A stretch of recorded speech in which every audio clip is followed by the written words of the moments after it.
Good evening. Tonight I would like to talk to you about what I have whimsically called 4D quality. And by 4D I mean defined, designed, developed and delivered. Before we start, I need to quickly introduce myself and explain what I see as the issue with quality. So briefly, I am me, Peter Leeson, a reasonably experienced consultant and coach, a chartered quality professional focused on effectiveness and how quality and culture problems are related. I have been expressing my theories, ideas, thoughts and opinions for many years, both privately and publicly.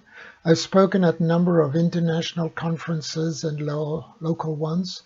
I facilitated political debates, preached in churches and lectured in university halls for many years now. As an instructor, consultant and coach, I have spent over 25 years analyzing businesses in order to find bad habits and improve the effectiveness and quality of their work. And in my spare time, I'm an amateur artist. My book, Orchestrated Knowledge, covers a number of my theories and principles, although I am in the process of updating that and writing a new version. I have also written about the pragmatic and useful implementation of ISO standards. Brought up in English, French and Dutch, married to a German, having worked internationally, I speak several languages and consider the study of language and its grammar as critical to understanding how people think and therefore understand their culture. Additionally, I've lived in a number of countries and found each one to present a balance of better and worse. Through this, I've come to understand there is no culture or nation that is intrinsically better or worse than any other. Over the past half-century, I have worked in countries around the world, covering every continent except South America and Antarctica, and I've worked in one capacity or another for a large variety of organizations, large and small, with very different objectives, cultures, practices, and problems. I have used, understood, worked with, delivered, studied, been trained, been certified, trained, audited, and even helped develop a significant number of standards, models, and frameworks. And all this gives me a basis for asking, what is quality? More specifically, what I mean when I say quality. Of course, you promise quality products and services, but have you defined what you actually mean by that? Do you have any metric or control that it allows others to understand what you mean before you start doing it? When talking about quality, most companies define it in generic terms, things that are largely meaningless. They are banal statements that cannot be identified, measured, demonstrated, or even designed and planned. If you don't know what quality is, you cannot define and design it, measure and demonstrate it, you cannot deliver it. Your quality, like so many others, will continue to be identified only by its absence. Let me start with two revealers of quality. You have probably achieved some level of quality if they have a general feeling of satisfaction or happiness within your work environment. Quality only really exists if your clients are satisfied with your work. And that typically means you are delivering good products and services, whatever that means. Products and services are dependent on some form of project, at least an organized sequence of tasks, which are the result of competent managers leading people to perform at their best when they are most needed. A good project requires good management, good people, good technology, following good value-added practices.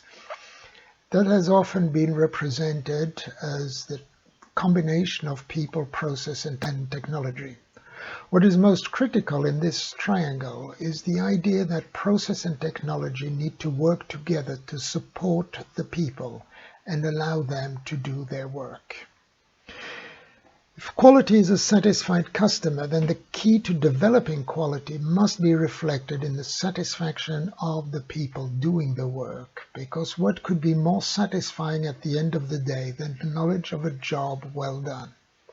This level of satisfaction is the one that frees you up to do the fun part and the creative part of your work.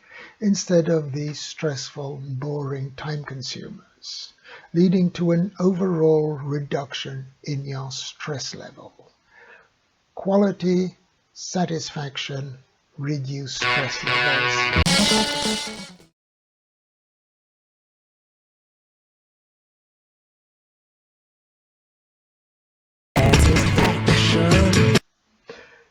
A different view of this is that quality is happiness. If you can answer all the questions on this slide, and your answers are aligned and reflect one another, you're probably doing your job correctly. On the other hand, if you cannot answer, or if the responses you give contradict each other, you're in a state of unbalance and not producing the desired quality. So, why focus on quality? Why is it so important? Should it really be top of the agenda? First of all, the global marketplace is judging you. The world is full of people who want your job, your clients, your revenue streams, don't really care about you. Friendly local markets of the 19th century are gone for good. If I am not happy with the quality you deliver, I can tweet my complaint to the whole world in a matter of seconds at the speed of electricity. Financially, producing high quality is a path to reducing cost and effort. Even though it may appear to be more work at the start of any job, the savings at the end of the development cycle more than compensate for any additional cost. Producing quality is motivating. It will encourage staff to go the extra mile, to make the additional short-term effort required. Quality protects your market, reduces your costs, increases your productivity. So what is it? How can we define quality? First, the bad news. Quality is not yours to do as you wish. Quality is the relationship between your products or services and your clients. Quality is really whatever your client says it is at any point in time. It is important, therefore, to understand your client's perception of quality. You need to understand the difference between your view of the world and that of your clients. Your position, viewing the full scope of options and possibilities of your product, gives you a different point of view. It focuses on the future, on success, while your clients, bogged down in the daily grime of the battle with their requirements and expectations, see your product as a hindrance, something blocking the view of where they should be. This led me to create this simple formula, which I have used for many years now. Quality is what you produce divided by what your clients expect.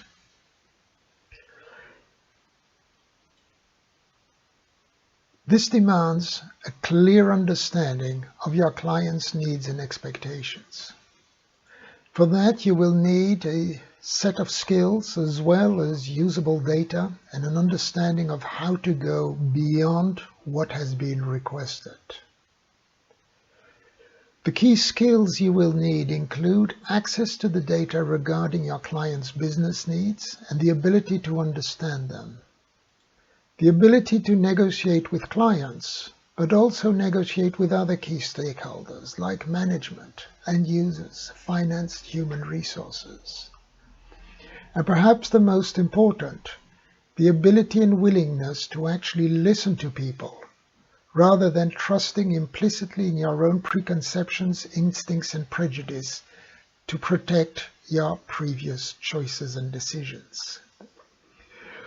Data is necessary to manage your quality, but the right type and level of data is critically important. In the past, I've frequently used this graphic to explain how to define quality and demonstrate its results.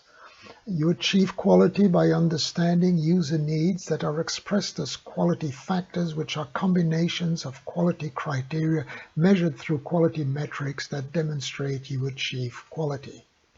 The problem is this concept is largely dependent on standardized quality factors and quality criteria, and there are a lot of factors and criteria. These are useful, but they are only useful for establishing quality in terms of requirements and expectations. Upon analysis, it becomes obvious that these may be characteristics of quality, or they may be qualities, but they are not actual quality. An important tool in understanding the data for negotiating quality is a knowledge of your own cost of quality.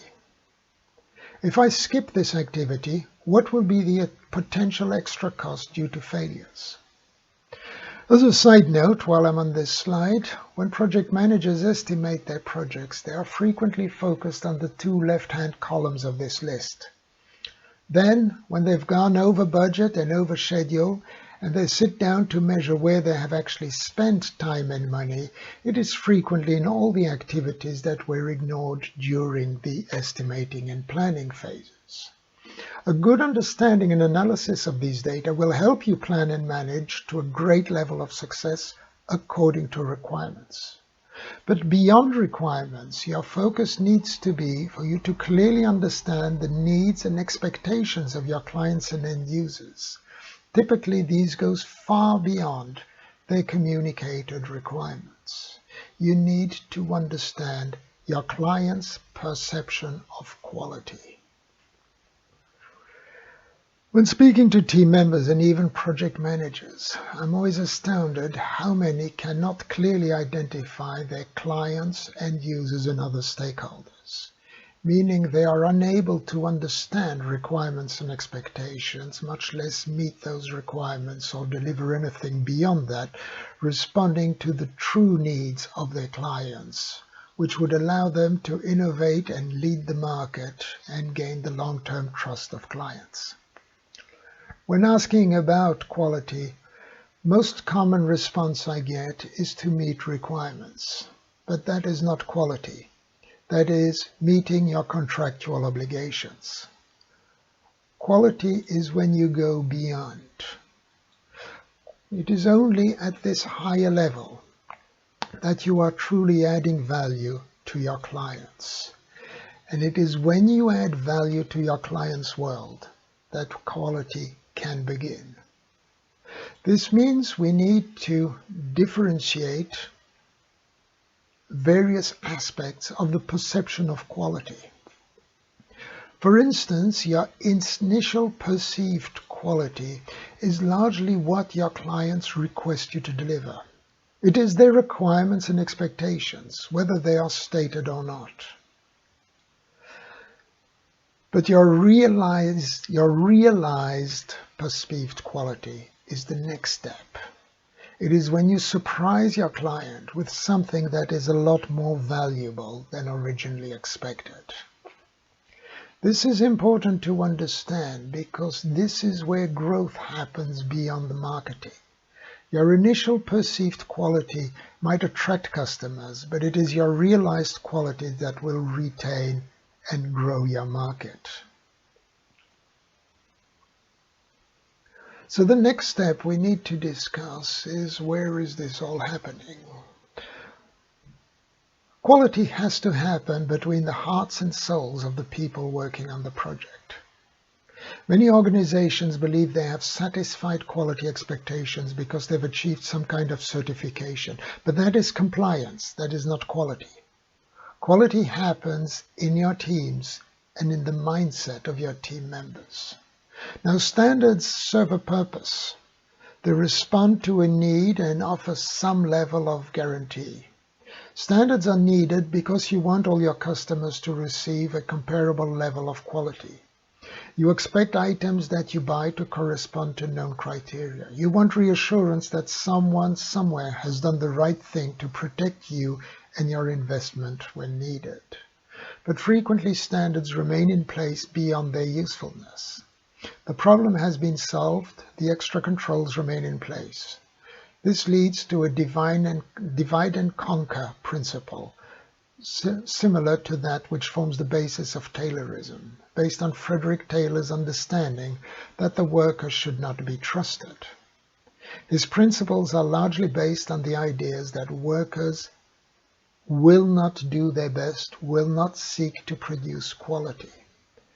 And this concept is based on an idea or paradigm that people are factors of production, and if you want to maximize production, you need to reduce variance. Therefore, we implement stratification, specialization, and so on, standardizing things. We put in place processes with clear goals and resource allocations, performance assessment, compensation. Counterproductive standards are put in place because Taylor believed that people are just interchangeable parts in a production chain, and they need to be controlled and they will not perform properly. So what if you had a different starting point? What if your paradigm was that people are unique, useful combinations of experience, knowledge, talent, skills? What if each individual was considered on their potential to bring something new and unique, something different, something better? What if you considered engineers as people who have proven their intelligence and who know how to build something correctly, understanding the difference between what is necessary, what is desirable, and what is additional? Standards and models, policies and procedures, metrics and controls do not produce quality. People create quality. And if you want better quality, you need to motivate them to want to do better. The following slide is a very brief version of a presentation I've given many times, which you can find at the following address, bit.ly OK-FP2, or you can scan the code.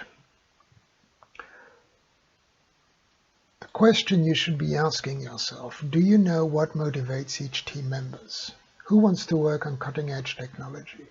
Who needs the money because children in university or elderly parents in care? Who is doing what is necessary so that they can go out and drink with their mates on a Friday evening?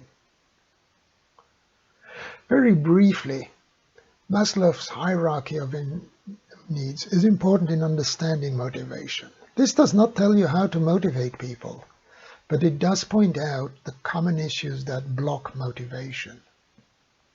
At the basic level are the needs you have to stay alive. In the workplace, this includes reasonable wages, the resources needed to do the work, and the skills to perform the requested work. The safety needs at work include continuity in the job, a plan of what needs to be done, a methodology that supports the approach, and a feeling of stability within the organization rather than one that reorganizes continuously.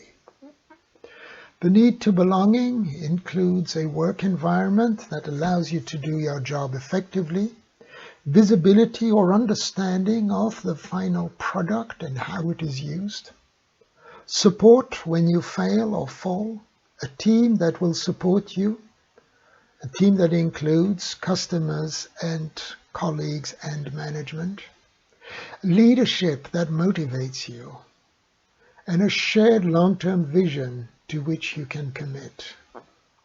The esteemed leader requires the opportunity and permission to speak up when you believe things are looking strange or risky. The possibility of stopping work that is going wrong, recognition of good work done, and respect without prejudice. That leads us to the top level, where we expect to find those characteristics you most want in your team, like creativity, problem solving, the acceptance of facts. This requires the freedom to work within a given framework, a manageable level of stress, trust of and by your management and teammates, and honest, constructive feedback. This is all explained more in detail in this other presentation if you want to go through it. But making sure that your teammates have these basic needs covered is the first step in stopping demotivation and being able to start motivating them to do better. And so we move on to what needs to be done. Time to do things differently and focus on what makes a difference. We will cover what you want to achieve, defining what you want to achieve, assist the people doing the work, structure the organization to achieve results, organize the approach, manage it, lead your team to success. But first things first, you need to name it. What is it you're trying to achieve? A couple millennia ago, Vitruvius defined 3 fundamentals of quality for all products and services, and these are still valid today. Quality requires 3 components, which he named firmitas, utilitas, venustas. The first one is reliability. Can I trust your product to do what it promises to do? It will not fall over when the wind blows. I will not lose my data when I have a power failure. Utility, this is where we focus most of our efforts in requirements analysis. Does the product correspond to something that I need or want? And possibly the most important, venustas, or desirability. How do you build a product that people really want? One that they are willing to queue overnight for a new release? Will they pay more for your product than for comparable products from other suppliers? That is the desirability factors. In order to achieve that, you need to consider what makes you special. You might want to be the best in the world. This is a poster in London in 2015 where you could get free beer. You might want to be the first in the market. The first motorcycle here, built by Daimler and Maybach in 1885. You might want to be the cheapest. That is a perfectly acceptable definition of quality. The cheapest Hilton hotel is found in Middleton, Queensland. It is okay to be whatever you want to be. But it is not okay not to know it. If nobody knows or agrees on your primary quality objectives, you will fail. Once you have understood that, you need to understand the world of difference that exists between what your clients are buying, the experience, the fun, and what you are selling, which is technology, which is manufacturing. You need to understand both if you want to approach the right solution. And once you understand how these two are linked, then we can apply the principle of parsimony, which is often attributed to William of Ockham and referred to as Occam's razor. Basically stated, the simplest solution is the best. Okay? Entities should not be multiplied without necessity to achieve the job that your customers want. Unfortunately, from a management point of view, and even engineering, many organizations remain completely out of step with the modern world. Thought has progressed, and you need to follow, update, and change. The traditional approach, frequently called systems thinking today, is a deconstructionist approach in which apparently you believe that if every component of a system is working, the system should be doing what is expected. Your heart is in perfect condition, your lungs are in perfect condition, your liver is in perfect condition. The only reason they are not working is because I removed them to examine them.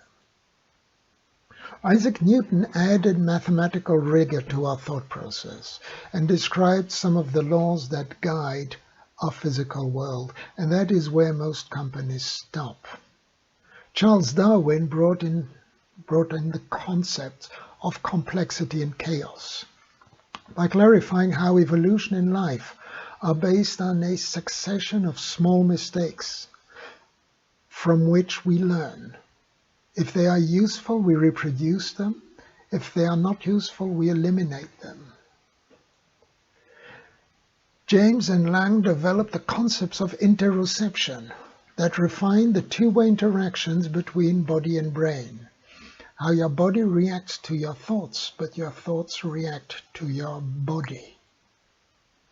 And in the 20th century, the ideas of quantum mechanics started to be described, clarifying how minute changes could lead to enormous impact and proving that something could be in two states at the same time until they are observed and measured. More importantly, it explains how microscopic chaos creates order from a probabilistic point of view at the macroscopic level. And all this leads us to the principles of ecosystems, in which we find that even if the system does depend on the good functioning of each component depends entirely on the good functioning of the whole system to survive. So if we want to translate that into quality, the purpose of quality is to satisfy or delight the client. That is what matters most. The model, standard, theory, policies, concept you use are useful but far removed from the end goal. What matters is the good combination of people, process, and technology, and I remind you that it is the people who produce the quality. Process and technology are only there to support the people and make it easier for them to produce quality. That is why when I do a process definition workshop, I always get the people doing the work to define as a team what it is they need to do, what are the products they need in order to do it, what are the controls and measures they will put in place to ensure that they themselves are monitoring the work they are doing to improve customer satisfaction. And that brings us to the structure of our company. Structure your business, your department, your project team as a network of exchange and communication. You are not an individual. You are a node in an infinite network. You are defined by your relationships to your past, your DNA, your experience, what you have learned, what you have done, the books you've read, your accidents, random experiences. And that uniqueness of combination, that makes every one of you, every individual, completely unique and gives you visibility into things that nobody else can understand. You have a combination of insights and understanding shared by no individual in the history of the universe. And where that becomes interesting is when we are forming a team. You want to identify where those insights and understandings can be combined to create new opportunities and improvements in products, services, process, organization, and more. If those points of entanglement, those crossover points are masked, you do not have a team. You only have a group of people that happen to be working together on the same project. And so when you structure your team, you have to understand what it is you're trying to achieve. The overlap of knowledge points is the source of the team's wisdom. And you need to decide, do you want to focus your team on building better quality and being innovative, creative, and continuously improving? or giving you a better control and strengthening your own power by maintaining the status quo. Most organizations in the world end up with the same problem, in which a tiny minority of people in the business are doing what the client actually wants, building widgets or writing code. And most of the organization is focused on trying to control the engineers and telling them what to do. When you're at the bottom of the pyramid, facing the client, decisions and choices can take weeks to rise through the layers to the top and come back, by which point every layer has created misunderstanding, misinterpretation, and mistakes. This is not satisfactory in the 21st century. In these organizations, promotion replaces performance as the measure of success. Valuable engineers are promoted to become inefficient managers. People learn to obey the rules rather than implementing the needs of the business.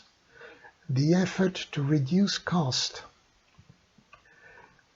is countered by the cost of overhead. Compliance to average is important. Trying something new is discouraged.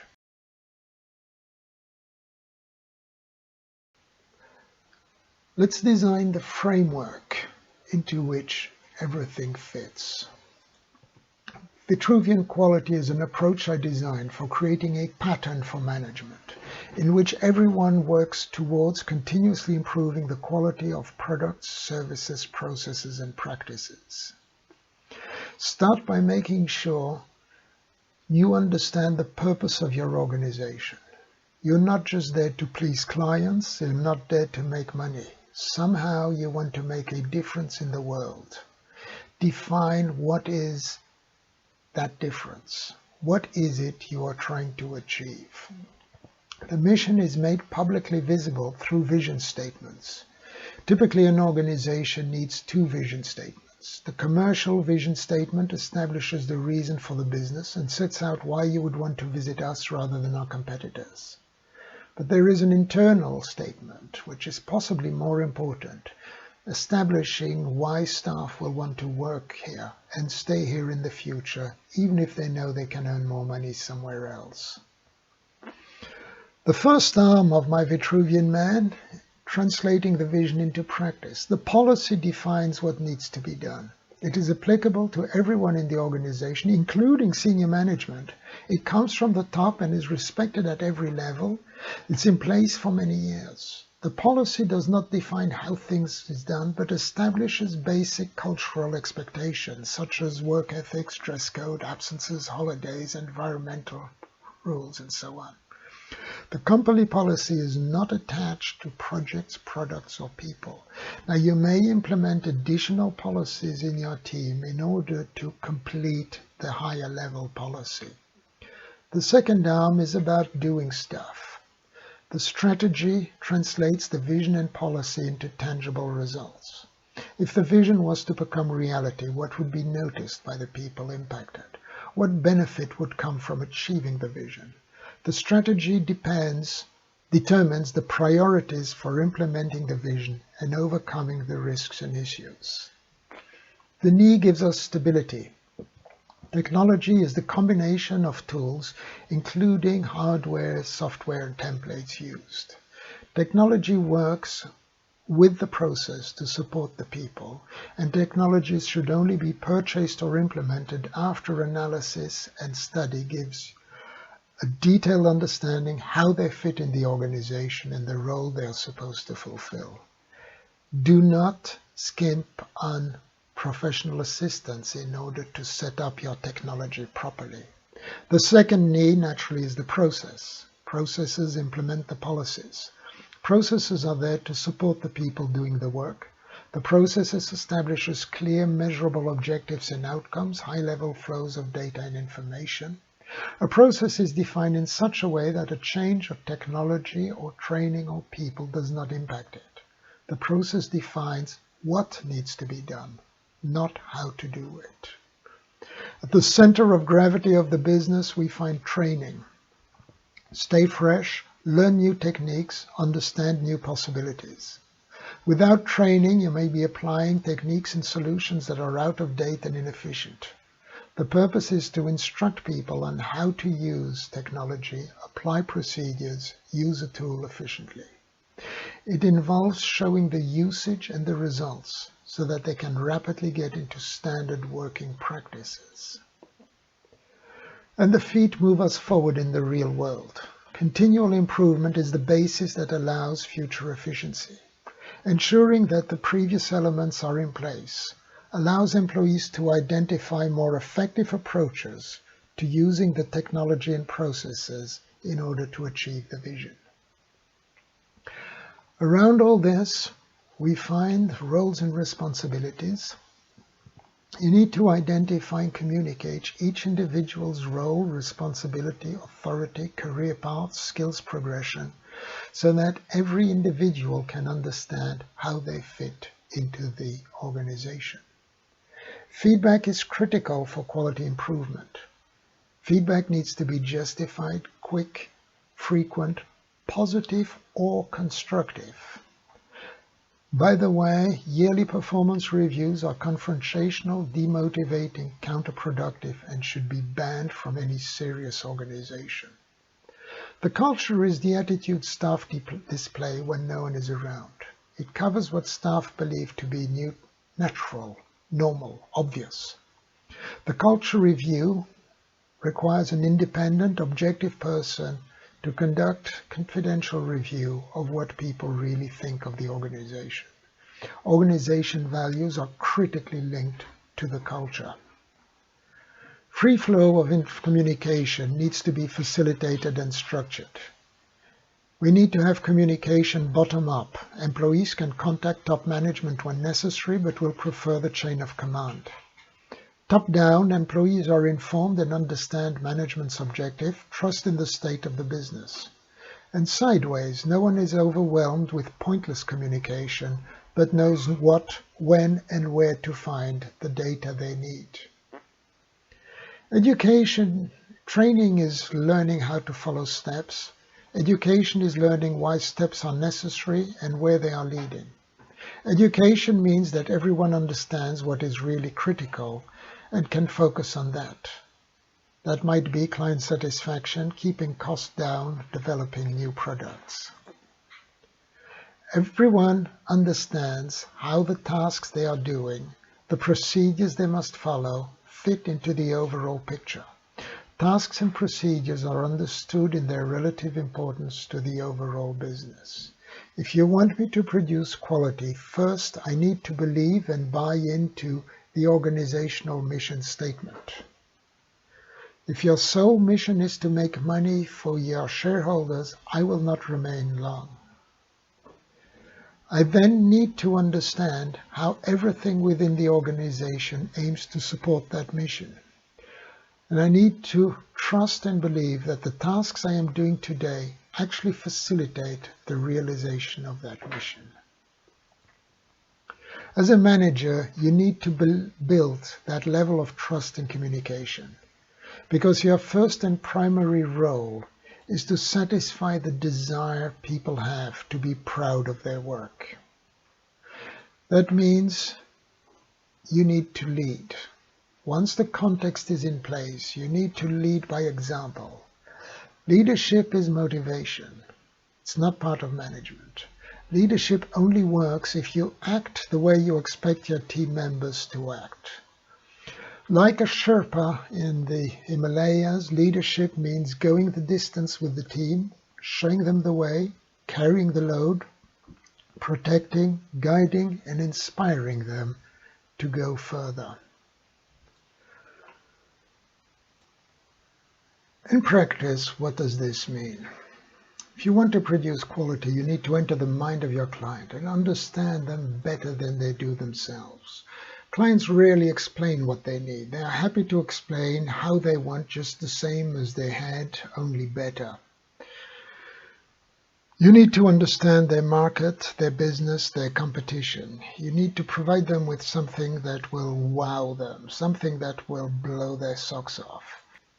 If you think it's good enough, you have failed to produce the desirable quality, because good enough is never good enough. Like many managers, accountants know the cost of everything and the value of nothing. So you need to be able to estimate the value as rigorously as you do your costs, and then be able to compare the two to decide which is the soundest option. If the cost is greater, don't do it.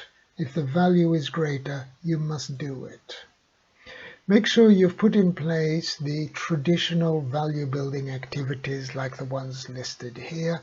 This is the easy bit. This is fairly obvious. Everyone does that.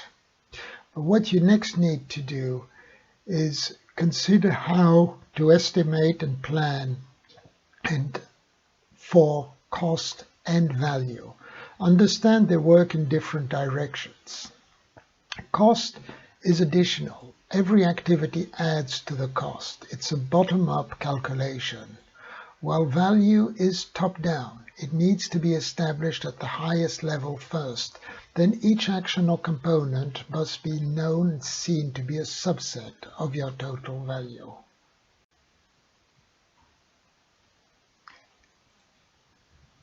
And so we come to the crux of the problem. How much is this all going to cost?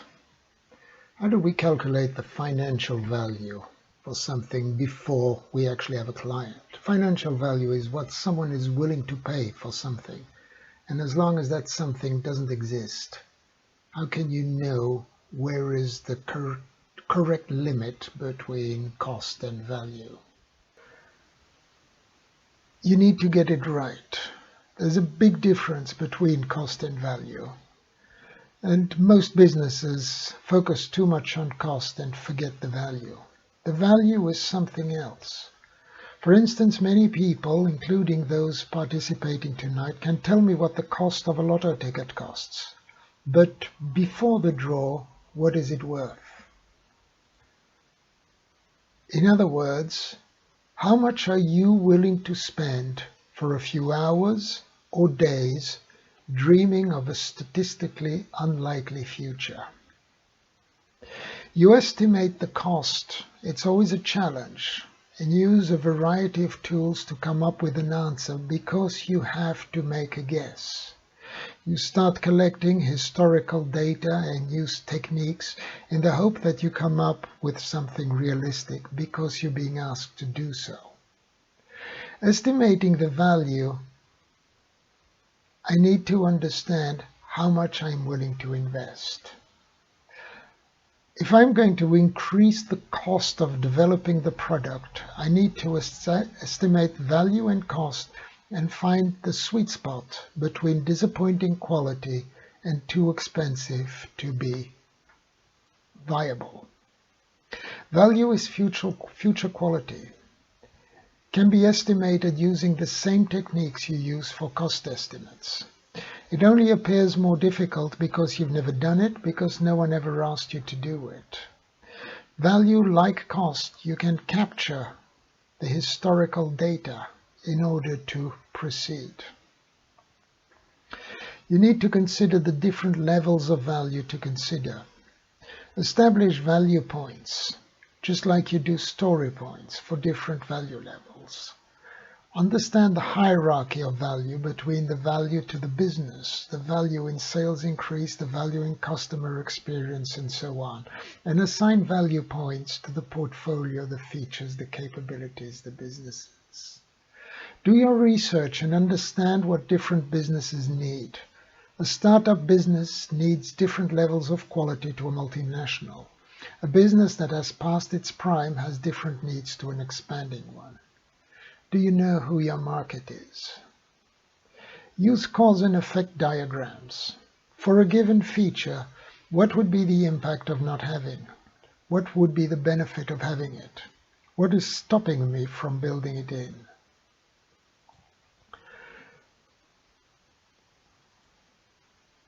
Let's measure quality rather than revenue, value instead of cost, performance instead of productivity.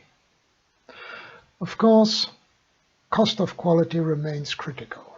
Being able to explain the additional cost related to developing a product without doing a requirements review can solve a lot of issues from the start. Good team spirit and always available for colleagues is often seen as a positive. But what is the actual cost of being interrupted when you're in the flow? What is the impact of losing your train of thought during complex creativity exercises? Defects and mistakes are among the most important data you can collect. In a blame culture, people will hide their mistakes rather than learn from them. Encourage them to speak up and share their lessons learned. Find out what your customers and colleagues think of you continuously. Ask for their feedback after every significant communication so that you can see the trend. A one-click feedback like in NPS works wonders to see the trend over time. Measure your employees' engagement. Are they happy? Are they satisfied with their work conditions? Are they motivated? You should be measuring this through various indicators on an ongoing basis. These are graphics that I've used in various companies. Estimating and measuring quality is not more difficult than estimating or measuring delays and costs, if you define what you actually mean by quality. And that's it for this evening. Thank you. If you've got any questions, comments, clarifications, disagreements, happy to talk through with you now. I'm happy to answer any questions you might have.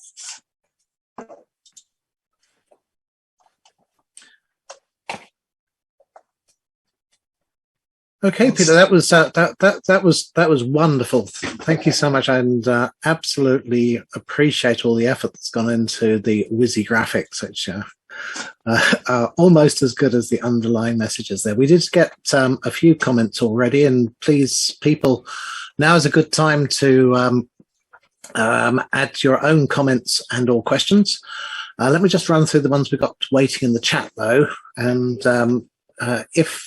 if people would like to actually speak to us, then that is entirely okay. But obviously, don't just butt in without when somebody else is talking. So the first one is from Miles Goodchild, and this is a question: what tools and techniques do you recommend for calculating cost of quality, rather than leveraging the experience or views of a small number of people in the team? Obviously, a lot depends on this. So let me get this right. It depends what kind of work you're doing. So for many organizations, the biggest part of a project, I'll talk about project management because this is the project management group. So if I'm talking about project management, and if because it's BCS, I'm assuming most people here are in IT, we have got a clear measurement of time, which is very easy to capture. It's very easy to understand. What you do want to do is try to capture the time spent on activities as automatedly as possible. I was going to say automatically. I prefer the word automatedly. As automatically as possible, try to capture how much time people have spent on it. There are plenty of tools that allow you to do that. What is someone working on? What are they focusing on? What is the change rhythm and so on? You're not measuring the people. Do not measure the people doing the job. Now, I was working years ago for a company that implemented a systematic approach to peer reviews. I'm a big fan of peer reviews. They put in place peer reviews, and the question that was asked at every peer review was a question regarding the volume of the review. So it might be how many pages or how many graphics, something like that. The volume of the review, the amount of time spent in preparation for the review, the amount of time spent in the interaction part of the review and the amount of serious, minor, major cosmetic defects identified. This was great information. It allowed us to then be able to proceed to identify that products that had been properly reviewed went through testing a lot faster, that there was clearly a return on investment. In fact, we did one review at one organization that I worked on. We implied a full systematic review following all of Tom Gill's recommendations. He's online here, so I'm not going to push him too much. But we did a review, and I cheated a little bit. We implemented this first review, and it was a requirements document review. And I said, okay, following the traditional V life cycle, requirements errors are found at the end in the final acceptance test. Okay, architecture test errors are found in system test and so on. So let's go back and assume you only found this in final testing. How much time would you estimate would be necessary to correct and re-release the product? We had a return on investment of this review, which took 3 people 1 full day. The return on investment was approximately 350%. That's how much time they estimated. Now, I know that my estimates were wrong. I'm not proud of it, but I was trying to sell it. Okay? So I know it's wrong because not all the requirements errors will only be found in acceptance testing. They are going to be found along the road before that. You're not going to build up the full rubbish product based on rubbish requirements. But just measure how much time is taken on activities and follow through a given product, a given component. How much time have you spent working on it at the different phases? Understand where it is, and then start doing the analysis. If I have done peer reviews, what does that do in integration time? What does that do in testing time? Can I see an impact of this? If I don't do it, can I see an impact? How can I measure the complexity of this? I started on one aspect, which I never finished. I'm sorry. I went down one anecdote and then skidded into another anecdote. Should be careful about that. It's one anecdote. We put in place peer reviews on every product. So everything that could be printed was peer reviewed, right?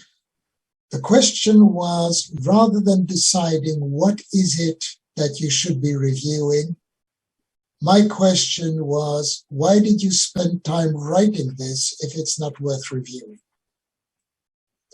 And so anything that could be printed was formally reviewed. And after a while, the guy who was collecting the metrics came back to me and said, everyone's giving me the same thing. They're not finding any defects. Now, I have never seen a product without a defect. I can review it again and again and again. The presentation tonight, I have been working on it for over a month. And until 2 weeks ago, I probably went through it every day, just reviewing, updating, cutting, adding. I found errors in it today. Okay? I still found errors in it. I've never seen a product without defects. They must exist somewhere, but reasonably they don't exist. So then you know you're wasting time. So coming back, tools and techniques, cost of quality, measure the time spent, measure the defects.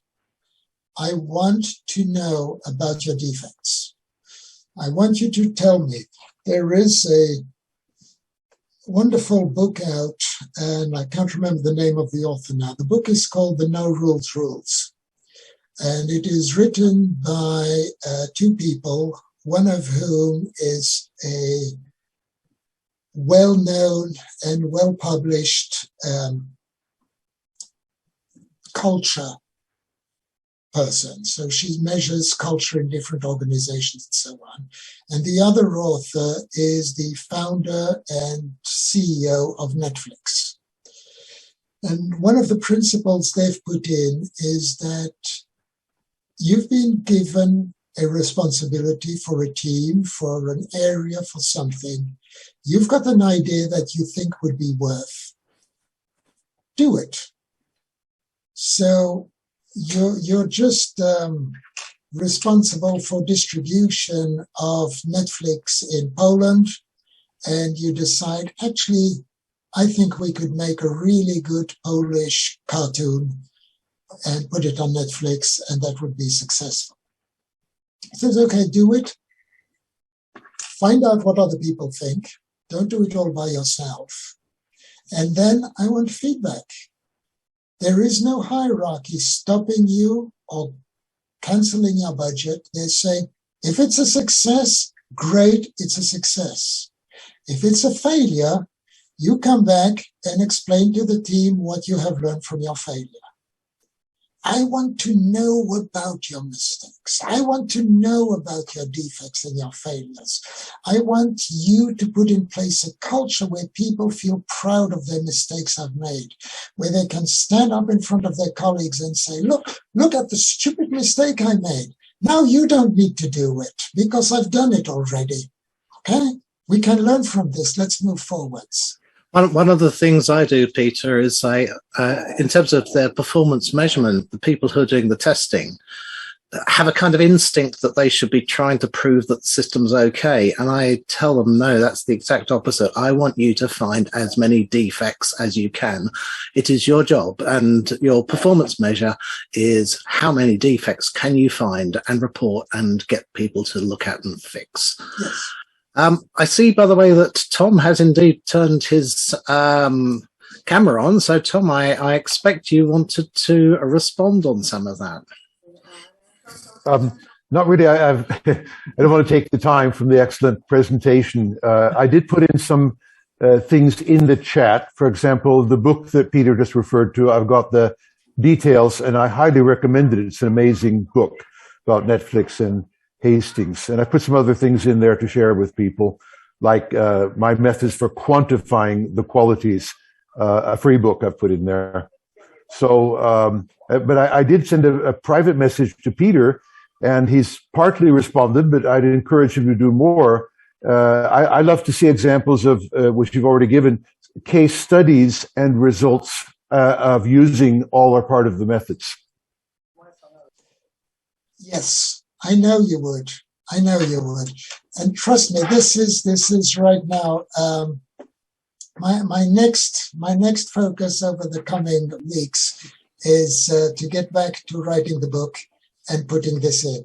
So I want to put in place the results and the numbers. I don't have them at hand right now. And that's been put on hold, I must say, because completely other topic. 4 weeks ago, I slipped and smashed my hip, and I'm only starting to be mobile again for the moment now. So it's been a few challenging weeks. Good health and good writing. Thank you. Okay, let's take a look at one or two other questions or comments that have come in. There's a couple together here from someone just called Lahodinsky.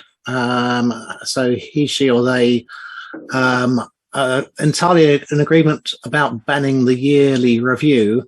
But I think they're saying that quarterly reviews are far more useful, which you may or may not agree with. The other comment is another, I think you might have to click on the link to find out quite what it's about, is looking for people who can think. Take a look at their childhood, and then there is a link to something from resultsoriented.ca. Don't know if that means anything to you, Peter. But, I don't click on links, certainly when I'm live on air. I will be looking through this. Not clicking on the link like that, but I will be looking through it and finding out what it is behind. There is also a series of talks on the BBC not Sounds, is it called? So there's a series of podcasts on BBC Sounds of Thinking with Pinker, if I remember correctly, where he's talking about the thought process and how it is influenced. And indeed, look at their childhood. As I said, each and every one of us is the unique combination of our own experience. Even identical twins, you might have everything identical. Within hours of being born, you start being different because you're having a different experience. And if you have had a child, look at the big names that Americans are so proud of, okay? Look at all the big creative names, the ones that have created the wonderful industries that are at the cutting edge.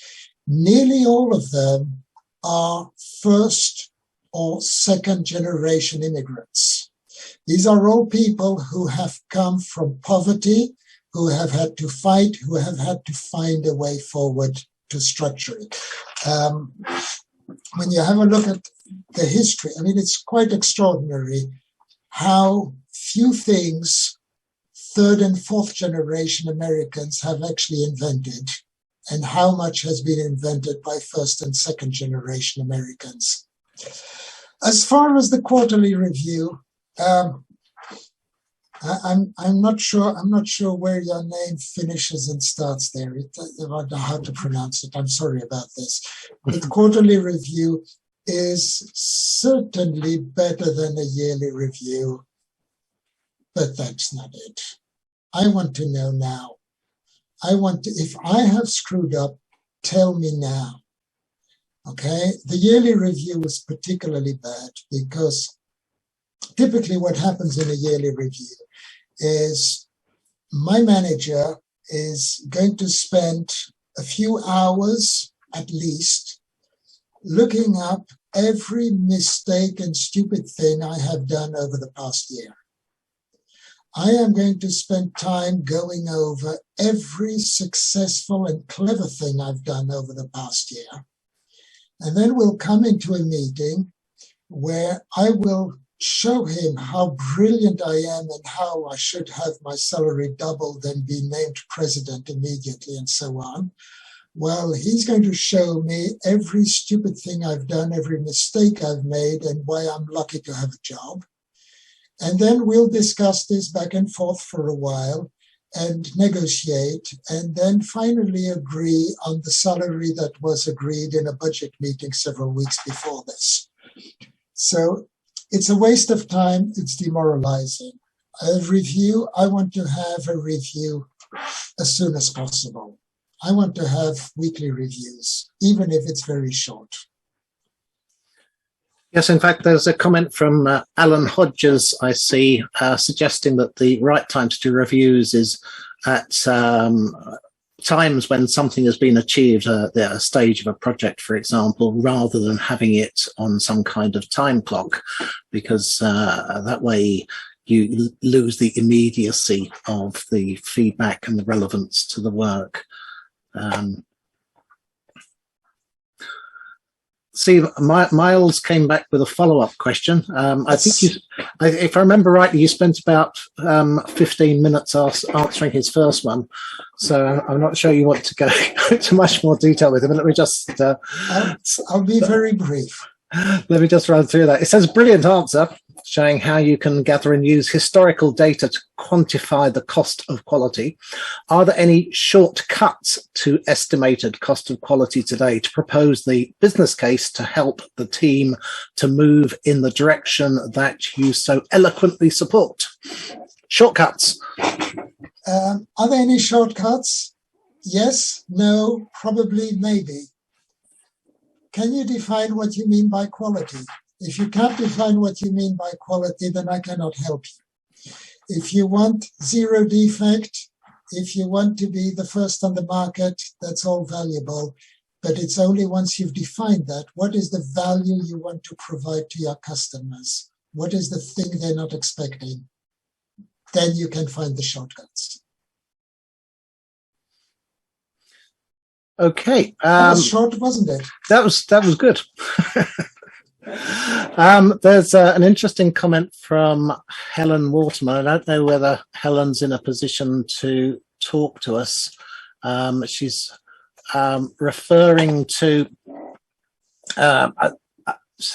she says, I have found a surprising measure of success and quality. An internal project initially for one aim has empowered the business team so much that word of mouth has increased demand for the product in other teams and departments, which sounds good, although actually hearing quite what the exact example is might be even more interesting.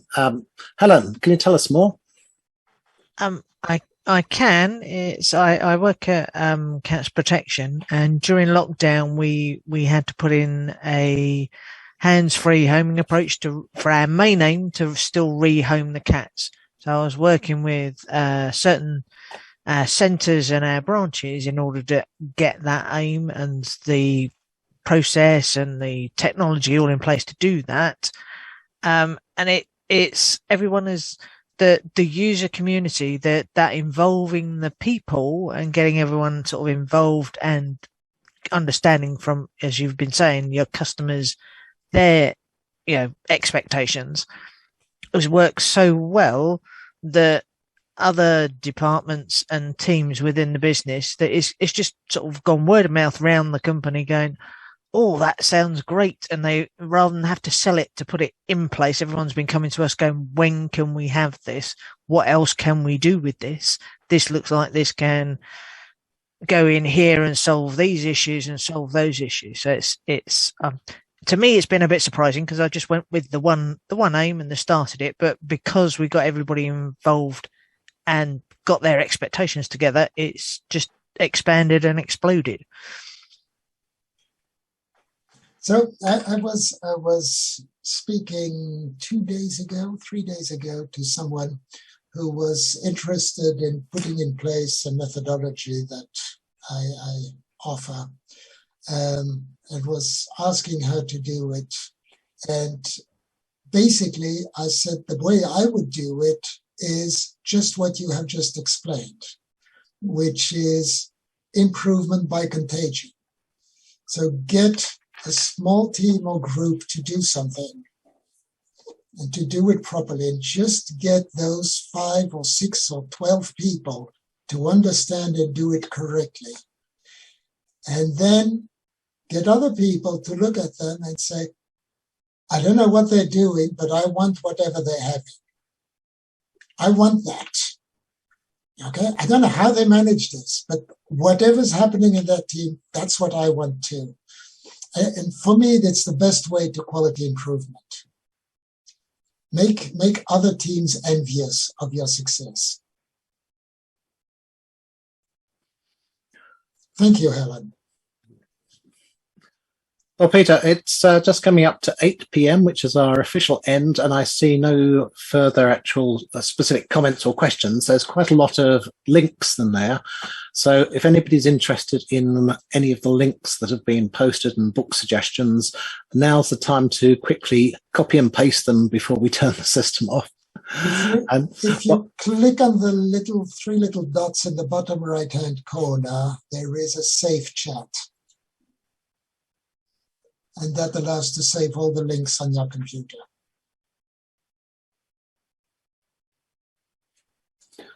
So while people are doing that, it's just time, I think, to say huge thanks to Peter. Excellent presentation, excellent session altogether, and delighted to see. Hopefully you'll come and talk to us again sometime soon. In the meantime, I wish everybody well and thank you for coming to the event. Don't forget, we have a lot of other good free online events you can sign up for. take a look at the BCS website, have a look at the Project Management Specialist Group. Please come along to some of our future events. But for now, it's time to go and get my supper. So I wish you all goodbye. Thank you very much, Peter. Thank you. Thank you very much, Peter. Bye. Thank you, everybody.